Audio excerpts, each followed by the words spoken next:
صدري قرآن املأ قلبي قرآن واسق حياتي. Assalamu alaikum wa rahmatullahi wa barakatuh, brothers and sisters, and welcome to Shaykh Musleh. So today we're talking about he's broke, should you still marry him? So you're talking about a brother or a sister for that matter who has good Islam, good akhlaq, comes from a good family, but they're just not financially stable. What do you do? The first thing, brothers and sisters, is always remember the relationship between the Prophet ﷺ and his first wife, Khadija radiallahu anha. Here is a woman that was established. She had her own business, but the Prophet ﷺ was still in that stage where he was trying to figure out himself financially. What happened though is that in that relationship, when they eventually got married, Khadija radiallahu anha, she helped him out. She tried to support him. She tried to give him a start in his life. So the first thing is for the brother or the sister, whoever it is out there, if you consider somebody who's quote unquote broke, doesn't have anything, then the first thing that you might want to think about is have husn al-dhan. Think positive and think about a way that how you can genuinely help that individual get on their own 2 feet.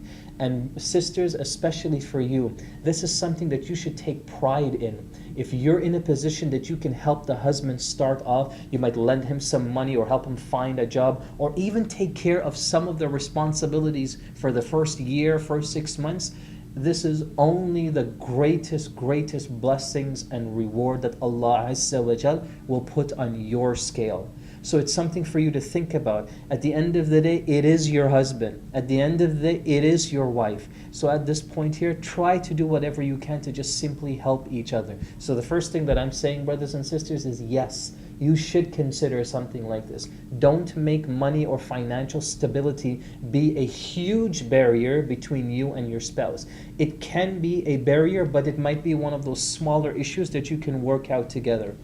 The second thing that you want to consider, if he is broke, now this is specifically for the brother, there's one thing that you want to really pay attention to, and that is his ambition to want to change that.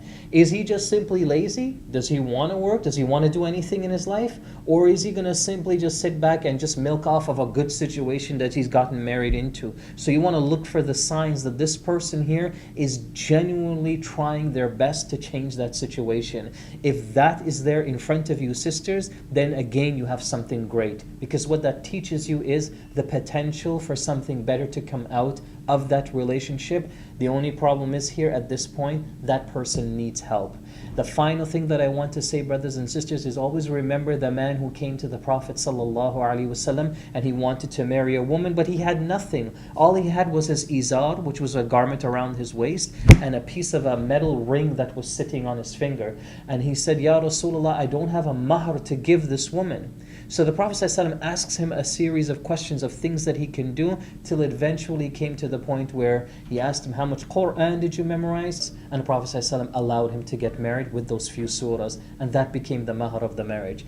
This hadith here shows you and I that you can consider this kind of marriage. It's not just about financial stability, even though that's an important ingredient in the marriage. So having said that, brothers and sisters, may Allah Azza wa Jal make it easy for all of you. For the sisters or the brothers out there, just remember, just because he or she is broke, it doesn't mean that you write them off. Insha'Allah, there might still be great good with the help of Allah and your help as well. Jazakallahu khairan. Assalamu alaikum wa rahmatullahi wa barakatuh. رحمن ساعد